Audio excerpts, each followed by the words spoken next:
Welcome everyone to day one of our 2021 National Adult Education and Family Literacy Week. On behalf of all the teachers, administrators, adult learners, board, and staff, we are so glad that you are here. Today's session is entitled Programs Succeed When Learners Lead. And as we get started, please introduce yourself in the chat box. Let us know who you are, what your organization is, and your state. As you're introducing yourselves, I'm going to take a moment just to introduce our distinguished guests. Today, we have 6 representatives from adult education programs around the country. Marina Craftsova, Joyce Warrington, Carmen Stewart, Cynthia Eagleton, Shelly Chen, and Sarah Higuigi, who have all very generously agreed to forgive me in my mispronunciation of their names. So thank you all. They have been involved in student leadership in a variety of different perspectives, including as a student themselves, as a teacher, as a program staff, as administrators. We are lucky to have them here with us and to have the opportunity today to learn from their experiences. So to start us off, I'd like each of our panelists to introduce themselves, to let us know a little bit about where you're from, what your role is, a bit of your story. Why did you decide to get involved in adult student leadership? So let's start with Marina. Hello, everybody. Thank you for having me here. My name is Marina Craftsova. I'm from Russia. And before moving here in California 10 years ago, I was a child psychologist and I work in public school. And I'm also mother of 2 sons. And when we moved here, my first priority was to learn English for parenting reason, because I wanted to support my sons who were in elementary schools at the time and they didn't speak English well. And actually, I didn't speak English well as them. And I found the San Mateo Adult School in Bay Area, and I started from low beginning level. And for 5 years, I moved from low beginning level to high advanced level. I became a student leader in took a part in student council. And then I became a volunteer in school. And finally, I got a job in San Mateo Adult School as an English learner specialist.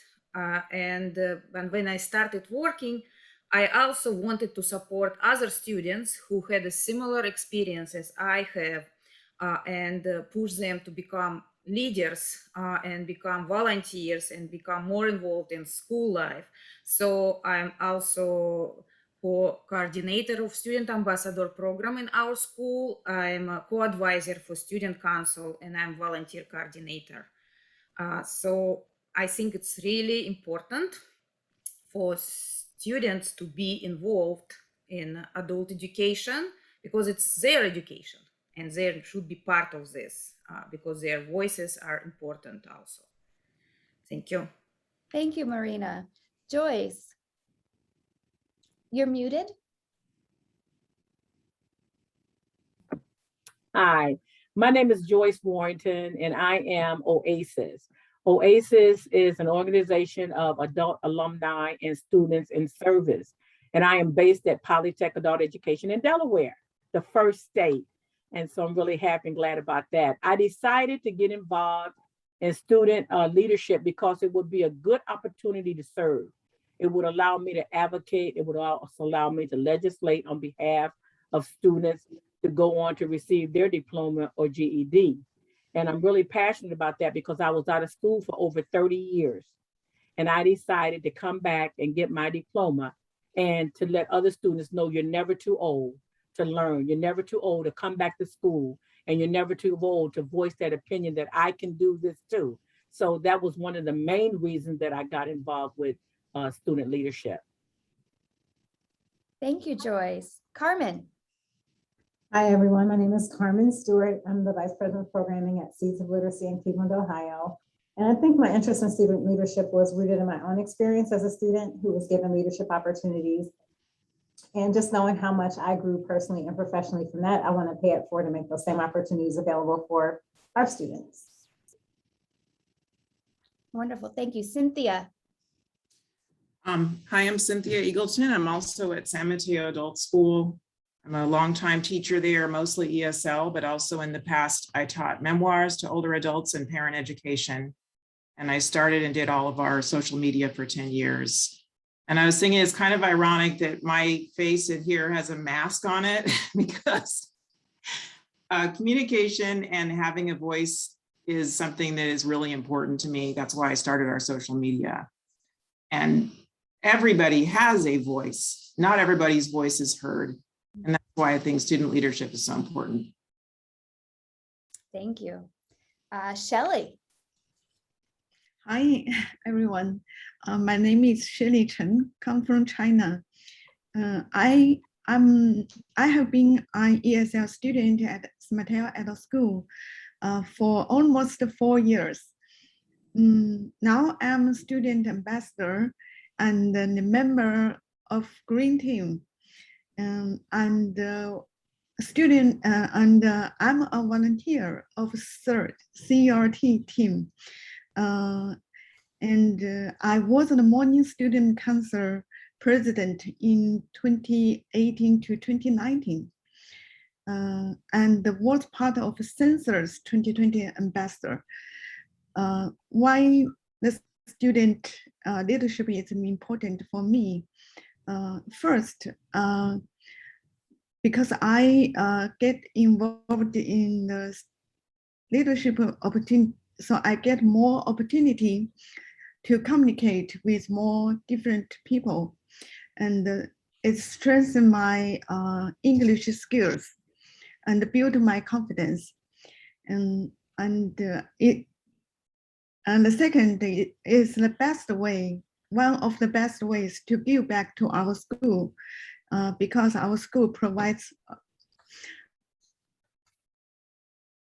a lot of opportunity and the chance to us to improve us. And also, I can help others. So it makes me feel belonging to the community and feel being needed. Finally, I can make friends, and also I hope my experience can inspire and encourage more students get involved in the leadership program. Thank you. Thank you, Shelly. Sarah. Hi, everyone. My name is Sarah Higuigi. I serve as the Refugee Education Program Coordinator at Pima Community College in Tucson, Arizona. And I'm also COABE Arizona State Advocate for Adult Education Fellow. I started advocating as a student early on when I was in elementary school, or maybe when I was kindergarten, because I grew up in Iran. I was born and raised in Iran, and I grew up in a religious minority family. And it was very hard for us to continue our education. I had a hard time remaining registered in schools only because of my my religious beliefs. And when I graduated from high school, access to higher education was denied to me, and that caused me to become a religious refugee and come eventually to United States. So I had that in my background. And when I came here, like other refugees and immigrants, I started taking English classes in one of the adult education centers in California. And there I was always part of the leadership program, and I was always advocating for students' rights and for our program's rights. And that made me to be even excited about the field. And I went to school, studied TESOL, and became an English teacher. And now I'm here giving back to the community. Well, thank you again. We are very lucky to have such a wide array of experiences with us today. Great perspectives to share. So to kick us off, I'd really like to hear from each of you about why you think leadership opportunities within adult education are so important, and perhaps how they have translated to life and work beyond the school environment. Marina, could you start us off with this question? Of course. So all of my partners already said, how important for us to give back to community. And honestly, my own experience shows like this is amazing opportunity for all immigrants. This country is offering to study English for free, and it's really big help to all of us. But however, all of us knows that adult education experience a lot of crisis and under a lot of jeopardies to be shrink, to be closed, to stop existing. So, and I think as adult learners first, our students can advocate better for adult education needs.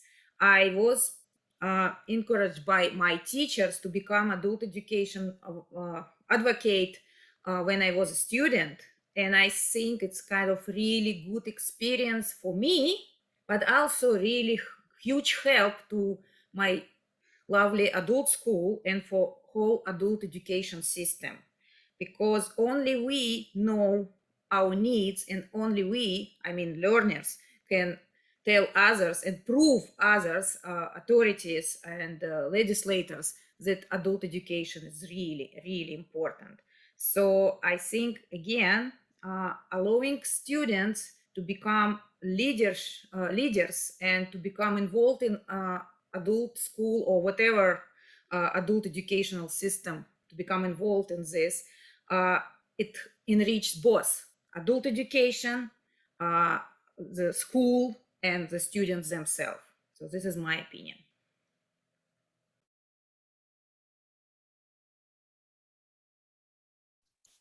Thank you. I was jumping us ahead a little bit. I want to hear from Joyce now.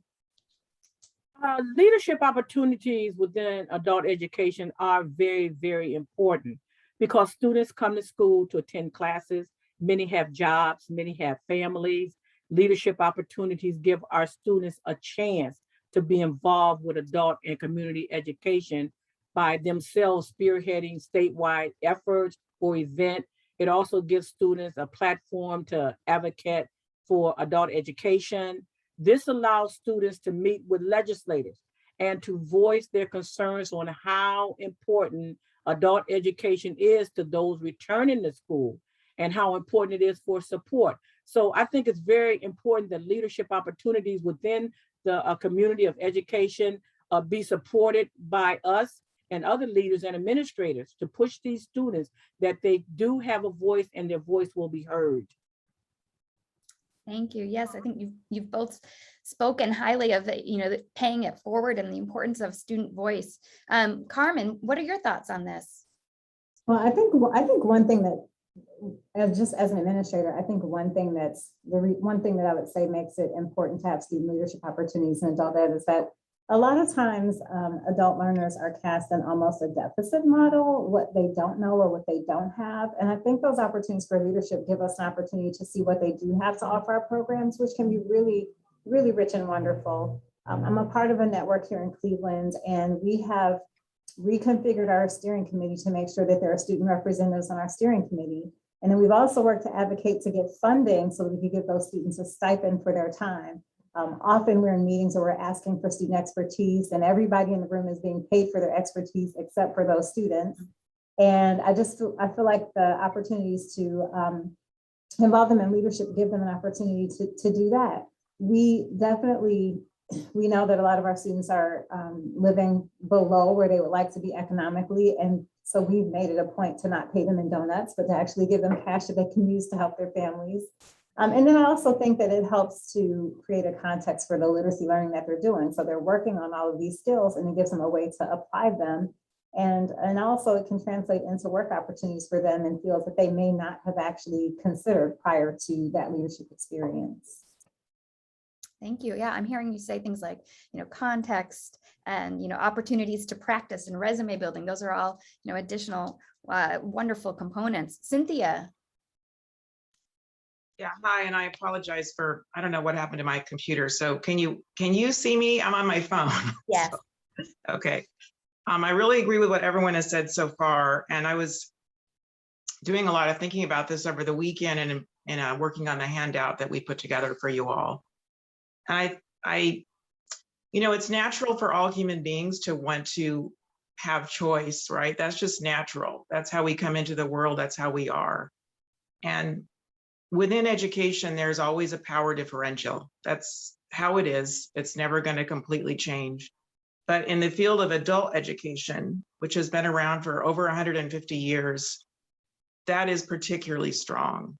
And more than any other branch of public education, we have a couple different problems, right? We're unseen. We have the problem of erasure and funding, like Marina was talking about. And we have the problem of, honestly, we've kind of come from the white savior perspective and a real gatekeeping thing. So I'm really happy that things are changing. I'm thrilled that COABE is doing this program and is doing other things like this. Our students are adults, as we can see right here in the webinar, with tremendous knowledge and skills, and it's weird not to have that be expressed. So I think the benefit is in allowing that to come through. Wonderful. It's very powerful indeed. Shelly.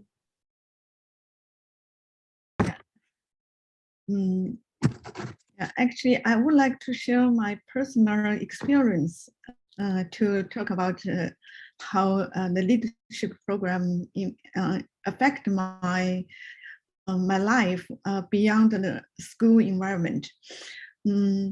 So when I first came here, so my English skills was very low, and I even afraid to talk with people who were speaking English. I still remember when my daughter's teacher first called me.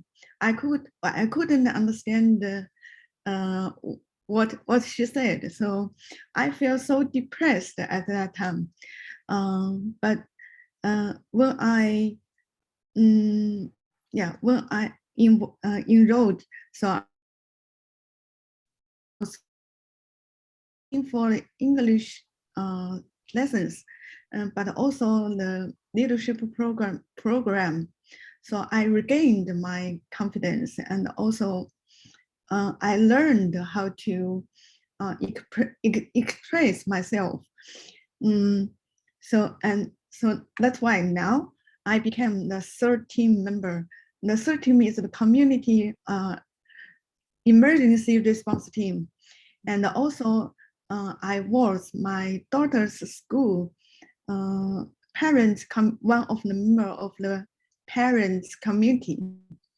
So yeah, so this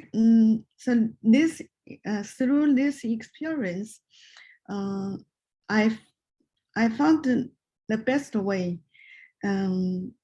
to set up example for our students and also for my daughter.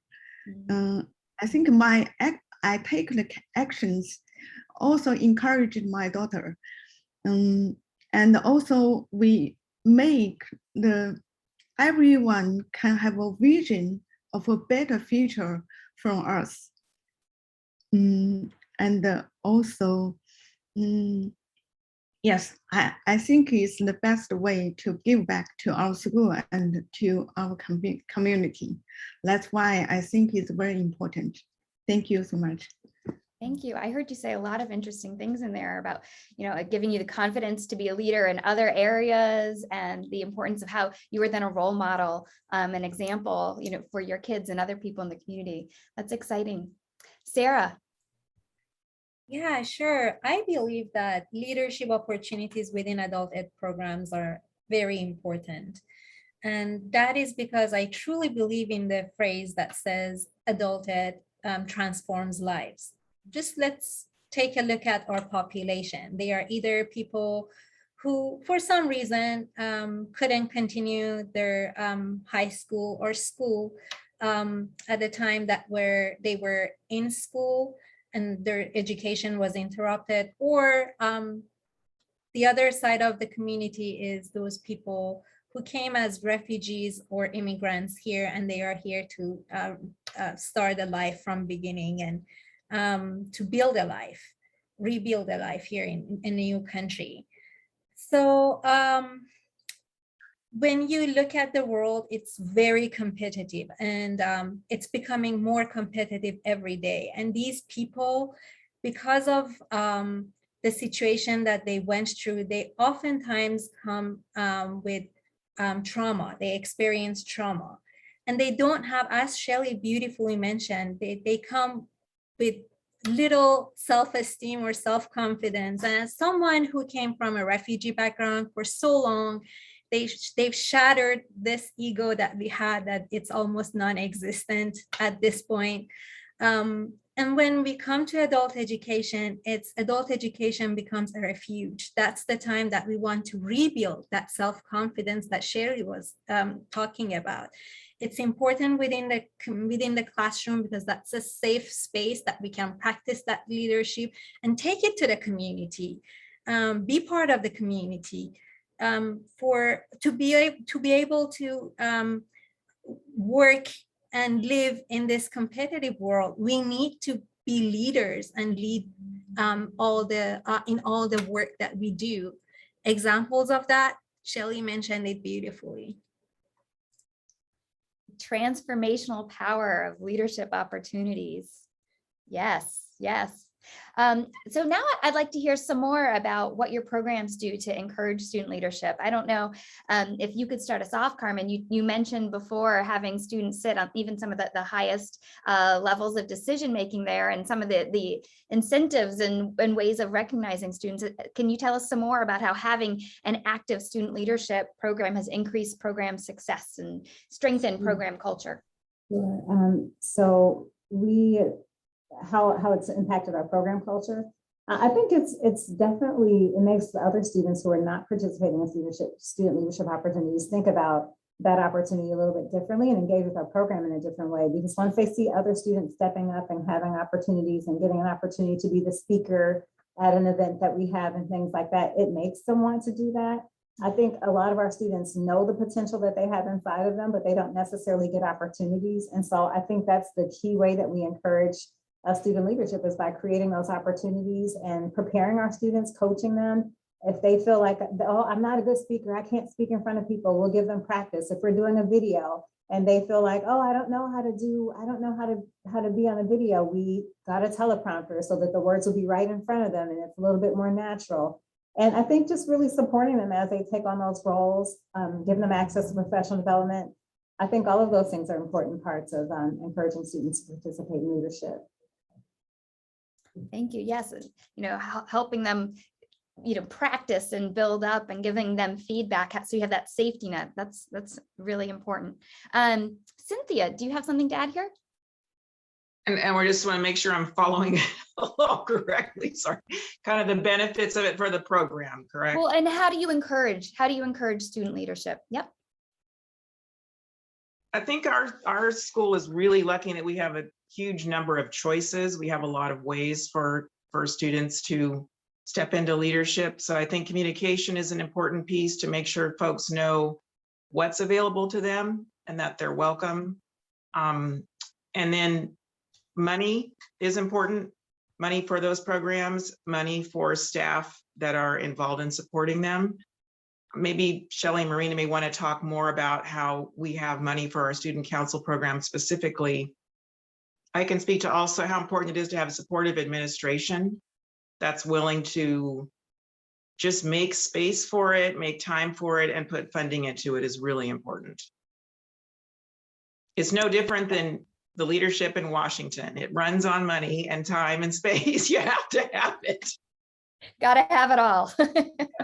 Thank you. Shelly.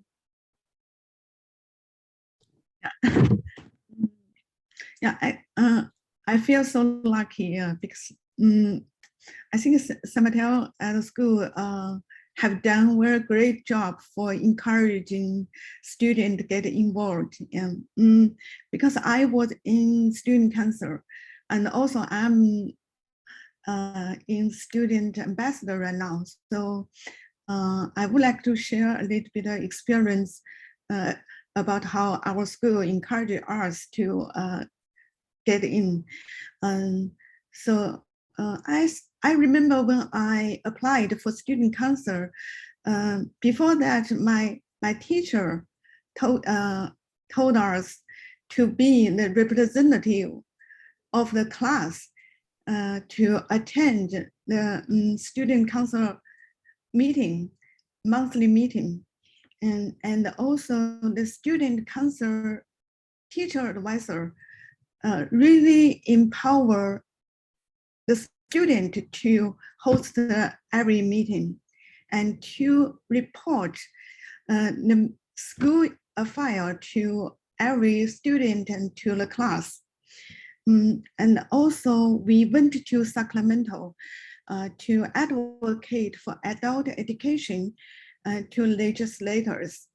And as the student council members, I went to San Diego to CCAE conference.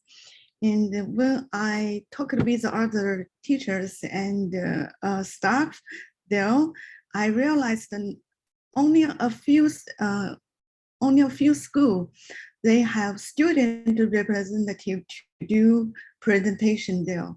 So I feel so proud of our school. Yeah. And another way, about the funding, Cynthia mentioned, we have two ways to get our funding. So the first way is student ID. We have student ID, and we collect the money from the student ID. And another way is we have done the t-shirt sale. We have our adult t-shirts. We sell the t-shirts. Oh, another way we also do the fundraiser. We make some like hot dog sale and some donut sale, and we collect the money from student and for donate to some like hurricane, earthquake, some to support some place they have this disaster. Yeah, that's Thank you. Thank you. Sarah. Sure. So we partnered with our state association to offer student ambassador program. And we encourage our students to join that program, and we prepare them to be the voice of adult education. Everybody comes with a story. It's very important for us to help them figure out their purpose, figure out their story, realize how important they are, how they are contributing to the society and to our program.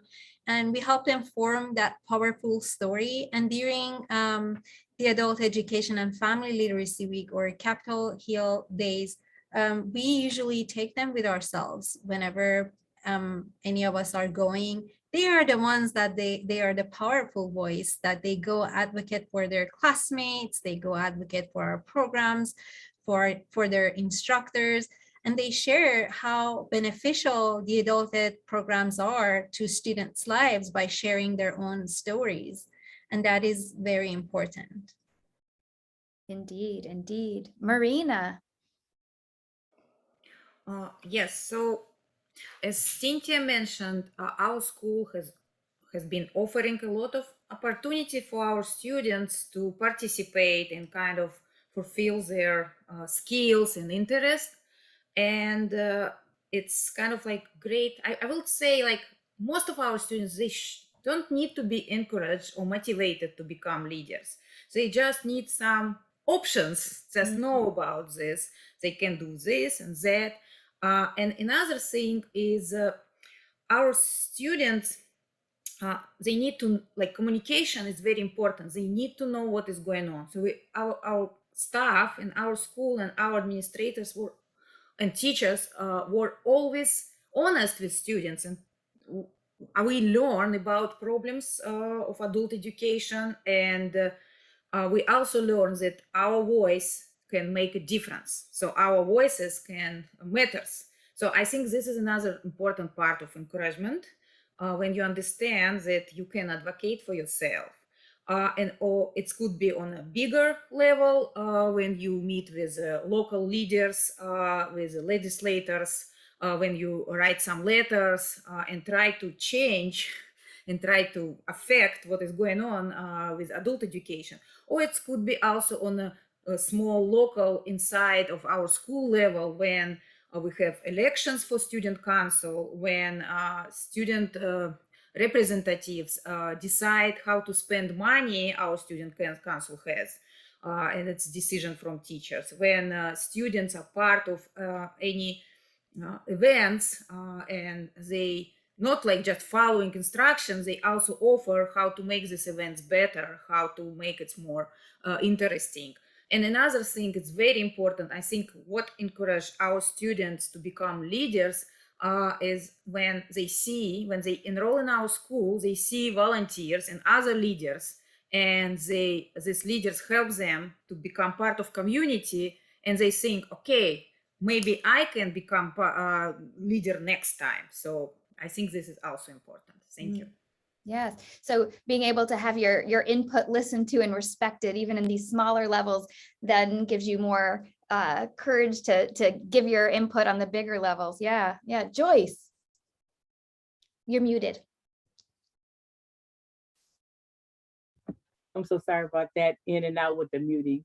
Our program does a lot to encourage our students in leadership.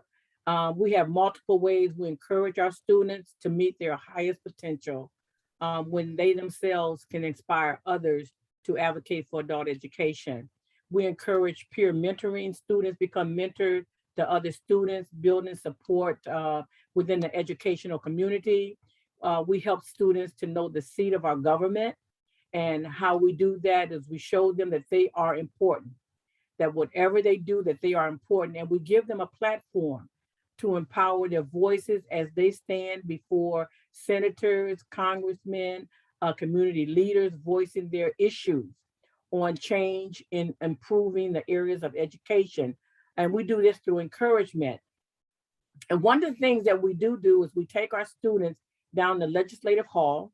They meet senators, they meet legislators, they have a meet and greet where they eat with them, they share stories with them. We give them boldness, we encourage them through student conferences that we have once a year. We have the, like I said, we have the meet and greet with our state legislators at state legislative hall. And what we do is we give these students the opportunity to become speakers. They speak themselves. And so our legislators, they hear their stories and they speak with boldness because they're taking on a role of leadership. And so we really push them and we really support them, and we're with them. We empower the students to become advisors. We have an advisory board committee at our site. We give them the opportunity to talk with our administrators so they can have an input and give the staff an opportunity to make program improvements. This all comes from student leadership. They voice their opinions. So we're really thankful for that, that our site does allow us to bring those students in and give them their encouragement, the courage and the boldness that they need to speak out. Great. I love that. You create a platform and stand behind them as they speak with boldness. So my next question is, what recommendations do you have for programs that are interested in starting a leadership program? We now know how important it is and what a difference it makes. Cynthia, do you have any suggestions for us? Sure. In terms of the student ID card, I recommend getting a laminating machine. They're a little bit expensive, so that would be a budget item.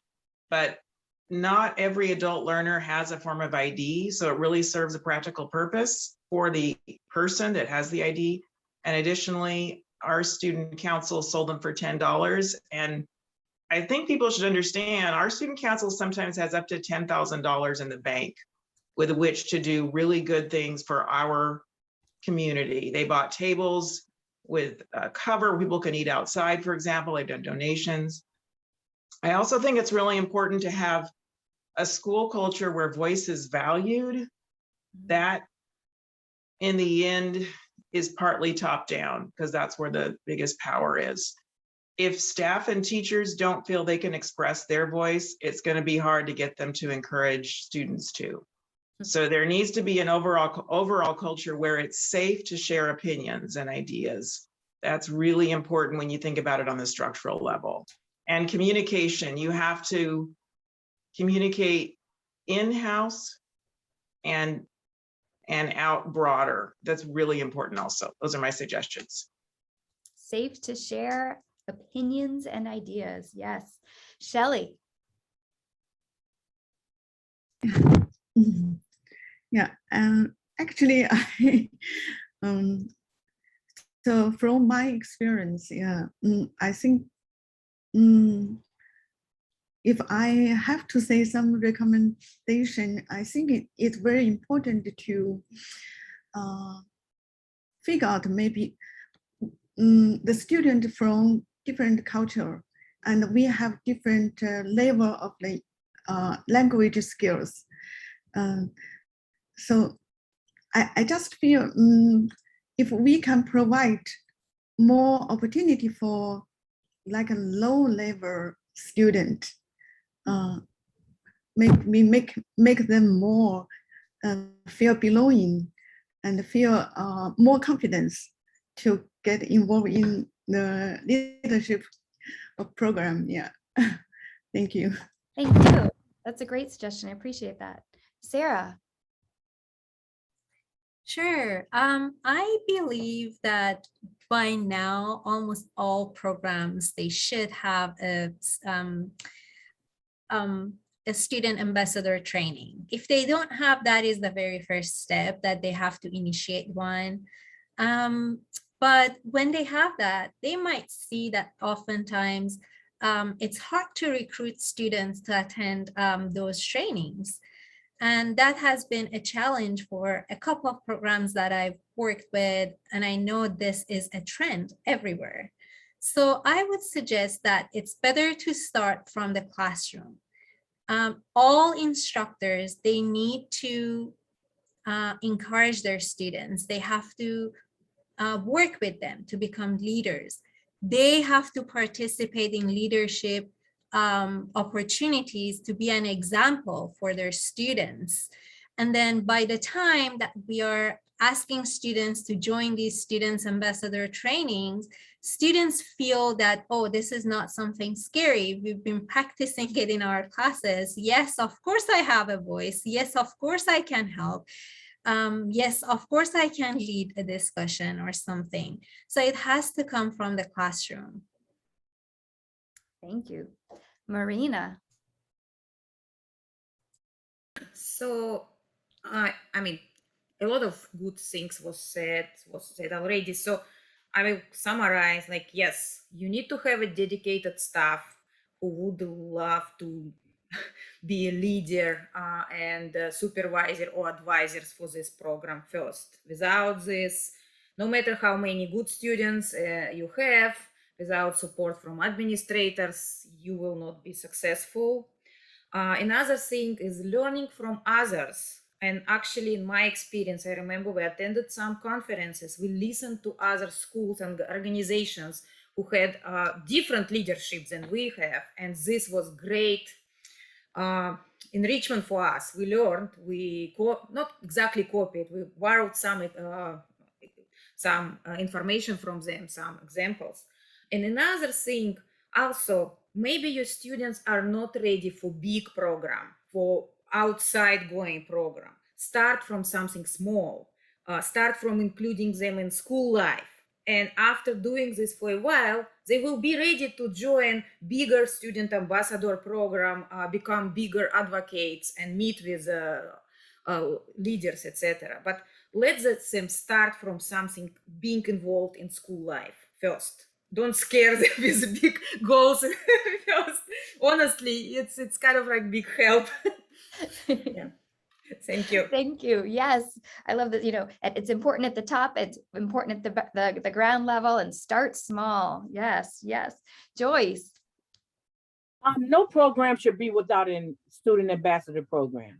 No site should be. It is one of the greatest tools that we can put into the hands of the adult learner.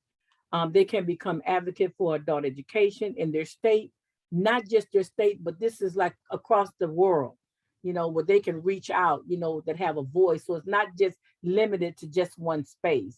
So I think supporting programs, wide service projects is very important, that we need to get this into the hands of every site, every administrator, to know that this is one of the best tools that we can help our students, to give them that voice.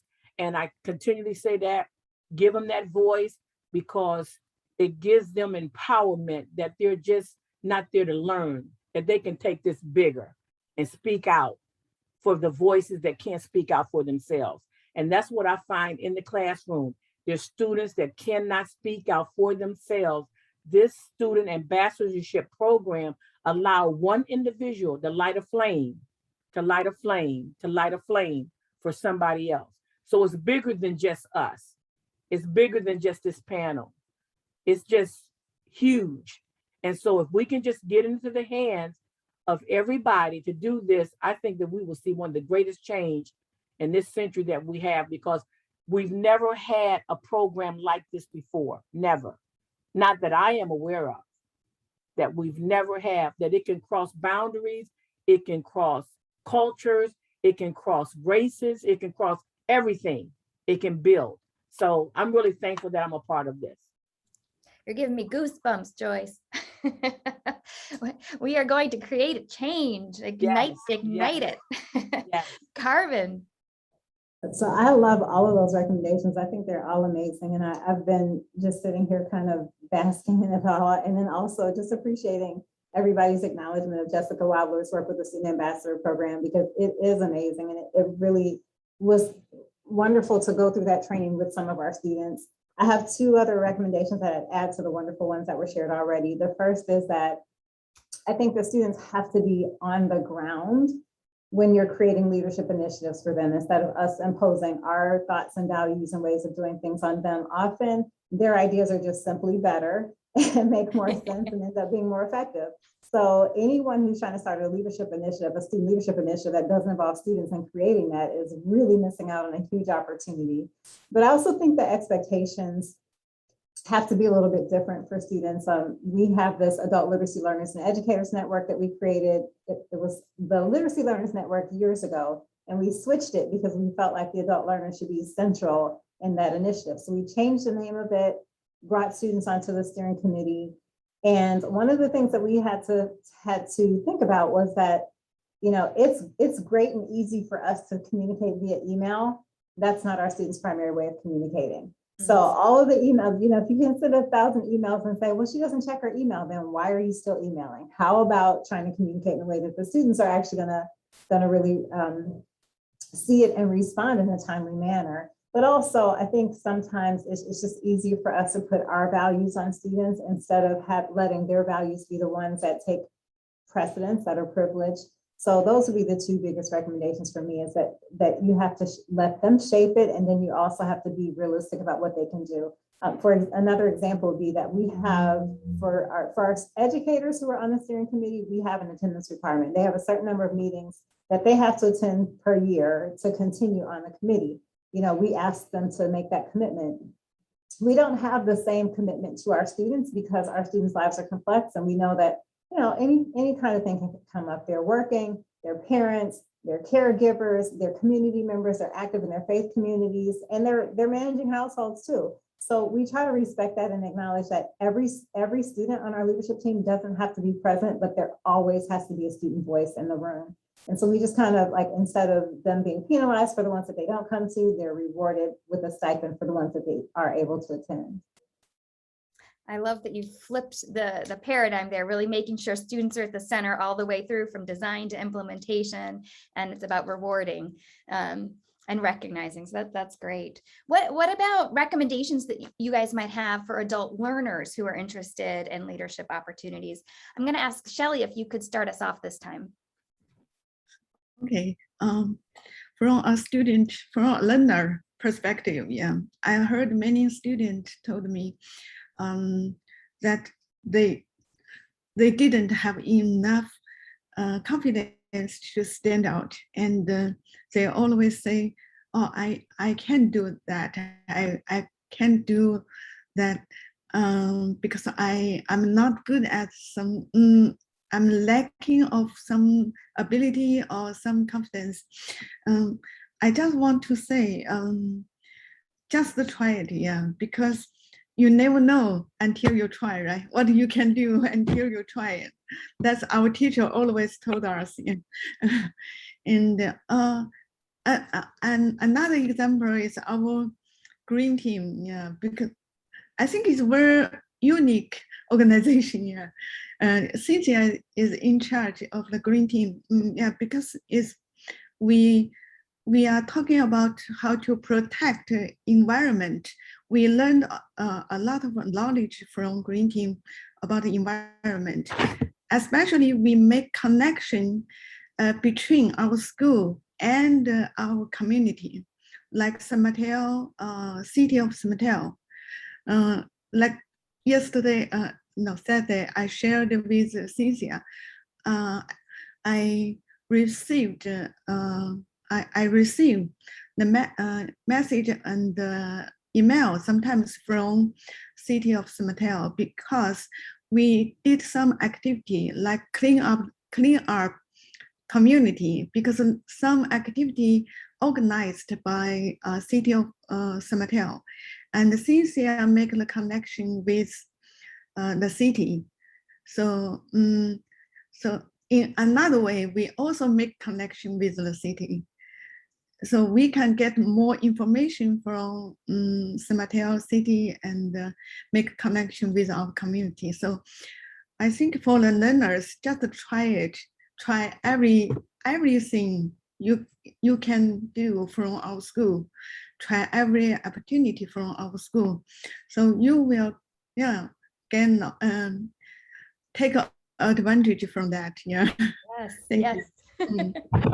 Take advantage of those opportunities. Thank you. What about you, Sarah? What are your recommendations for students who want to become leaders? Sure. I would say that you're part of this community. You're already contributing to this society, whether by your studying, whether you're working, paying taxes, you're contributing. So you should have a say in every decision making that is made for the society. You should have a voice. You should have an opinion. If you don't have an opinion or you don't have enough information, this is the best time for you to ask. Form a voice for yourself and advocate for yourself and your family. Excellent. Yes, Marina, what would you recommend? So my general recommendation is always to not let lack of your English demotivate you and de-encourage you. You're an adult with a big experience. Sometimes you're a parent, sometimes you're a worker, you have some education maybe from your country, and it's the only problem is your lack of English, and it shouldn't stop you. And plus, if you don't share your needs with others, nobody will know what you exactly need. Nobody can guess. So try to communicate. And again, you see, you live in a very friendly community as our school is. So please try. You don't have to become a leader right away. You can start step by step, maybe helping your classmate first, then helping somebody new in school who speaks the same language you speak. And then you can find in yourself, wow, skills and ability to do more. So don't be so hard on yourself and just try. Absolutely, absolutely. Joyce. What you can do is reach out to your administrator, reach out to your counselor, your teacher, your staff, seeking information on what type of leadership opportunities that is available at your site. Let them know you heard about the student ambassadorship program or any other type of program that you have heard about and what is available at your school. Ask questions, questions. How do you connect to these programs? Who do I need to get in contact with? But make sure before you leave anybody's present that your voice is heard and not be silenced. And again, they can become an advocate for adult education in their state. And once again, across the whole world, across the United States and any type of suburb city, amen, praise God, they can do it. So that's what my advice would be. Thank you. Carmen.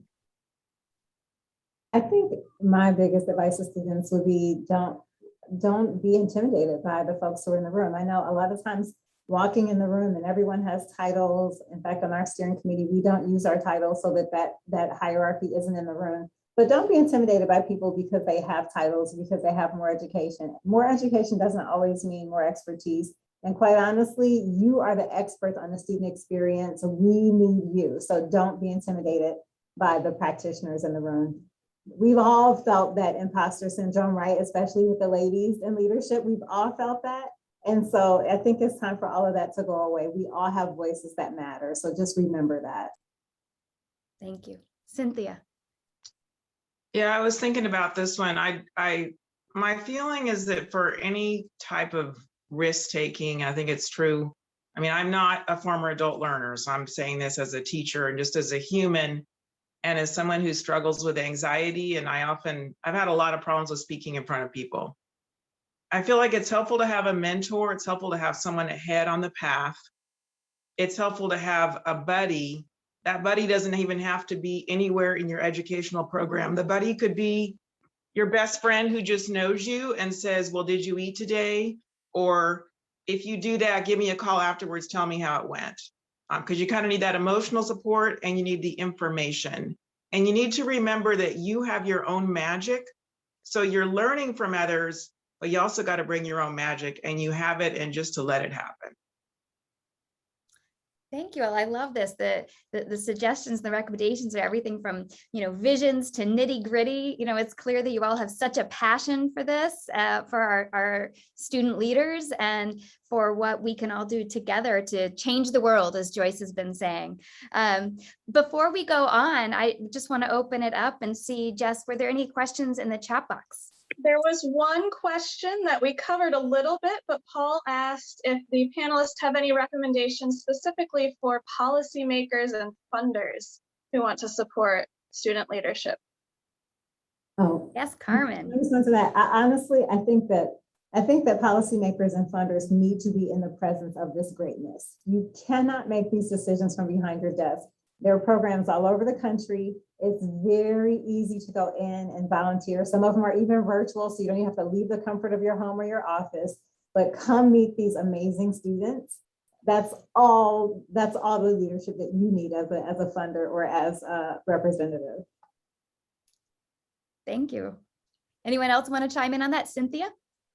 Yeah, our school has done a lot of advocacy, and there's lots of links to that in the handout that we have.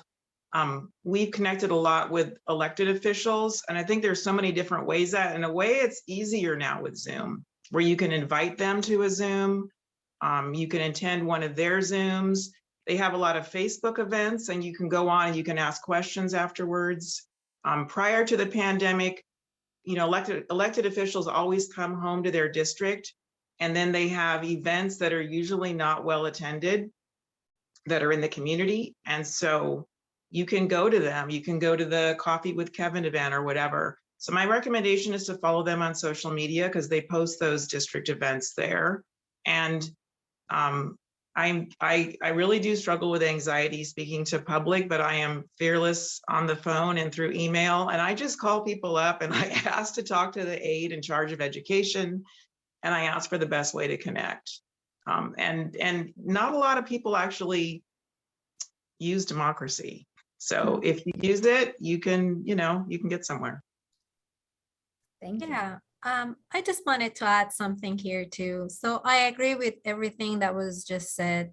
And I just wanted to add that don't forget that those policymakers, they need you because you're voting for them. So don't be scared of them. Just make that connection. That connection should not always happen during Capitol Hill days or when we need extra funding or something.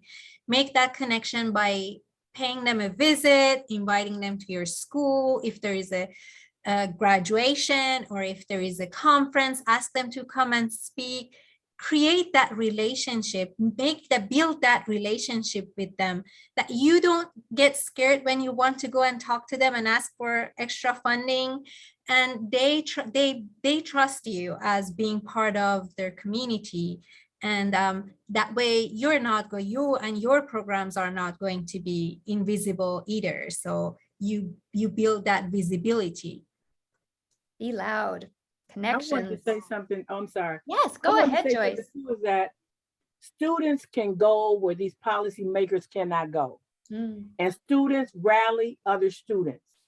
And they can get behind them because they know students, they know themselves, and they know the person that's with them in the classroom. And they talk, they chat.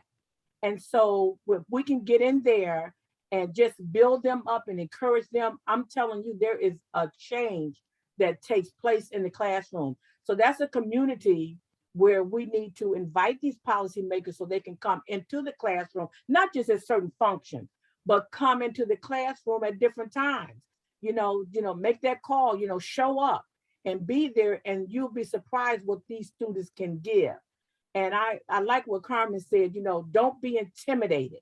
Don't be threatened to think that you're just this little person and you can't measure up. You have one of the greatest powerful tools that you have ever been created in you, and that's that voice. And so that's what I would say, students, helping students, getting that word out. It can be done. And spreading it like wildfire. Yes, Marina. And yeah, I agree. It's really powerful. And I believe in power of personal stories. Yeah. So I have seen how our legislators and local leaders' faces changed after listening to real student story, how adult education even like saved their lives, supported their family, or helped their children. So, I mean, in this case, why students should be part of all this conversation, and I agree, try to invite these people to your school, to your organization, to your event, because it's really big deal when you see real people and feel real community, vice like versa, like numbers on a paper, names on a paper, emails, etc. Real people make a real difference. Well said. Well said. Thank you. At this point, we are about at our 3 o'clock mark, but I want to make an important announcement. So we are just absolutely thrilled to be able to share with all of you that COABE has really put some effort behind getting this word out. We are, as of today, issuing a challenge to the field of adult education to engage in creating programming that nurtures student success in the classroom and in their communities, and that offers new visions of what leadership can look like in a post-pandemic digitized world. So with that goal in mind, we are introducing our first ever Programs Succeed When Learners Lead incentive grant. So this inaugural $2,500 grant is split into $1,500 to support a student leadership project at one adult education program and $1,000 to facilitate travel and registration for COABE 2023, where the grant recipient will present on the process for creating and the results of their student leadership initiatives. We encourage all types of programs to apply: workforce, corrections, ESOL, etc. Adult education is everywhere, and so are our student leaders. So we're looking forward to hearing from you all. You have the information there on your slide, and we're going to be looking at these and announcing in the new year. We also, there's a poll that is coming up. You've heard the Student Ambassador Program mentioned several times, and it is definitely our Gold Star Leadership Program. And we have some representatives here who have been quite proud about the work that they've been able to achieve through that. I don't know, Jess, if you want to say a few things at this time. Maybe not. But if you do want some more information. Oh, okay. I am so sorry. I am having technical issues.